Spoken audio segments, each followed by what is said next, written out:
Լույսը շատ բարի է, օրն էլ բարի է, երեկոն էլ բարի է, թանկագիններ, չգիտեմ դու երբ ես լսում, լսեք եւ տարածեք, հրաշալի խոսքեր են։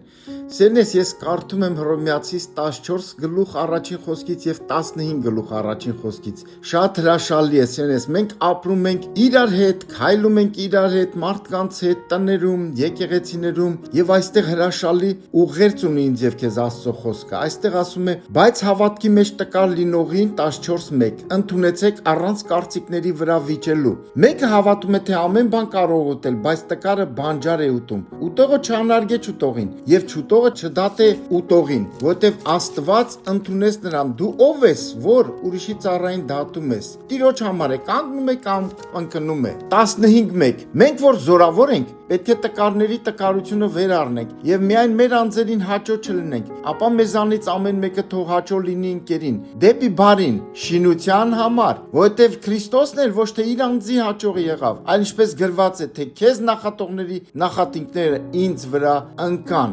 Հալելույա, հրաշալի տեղ է, հրաշալի դաստիարակություն, սերնես։ Եկեք վերցնենք։ Շատ-շատերս մենք ցույց ենք տալիս, որ ուժեղ ենք։ Ուժեղը հոգևորը նրանք են, Գաղատացիս 6:1-ն ասում, դուք որ հոգևոր եք, եթե մեկը հանցանքի մեջ է, հեզության հոգով նրան բերեք դարձի։ Այստեղ էլ սերնես խոսքը ասում է, զորավորներն ուժեղներն նրանք են, որ տկարների տկարությունը կվերցնեն իրանց վրա եւ այդ անելով սերնես, այդ անում են, որ իրանց անձերին հաճո չեն լինում։ Սիրելիս, եկեք այս խոսքը թող մեր համար մարմին դառնա, մեր համար սեփականություն դառնա եւ այն շինություն կլինի, խոսքն ասում է ի բարին եւ օրը բարի է։ Ամեն ու ամեն։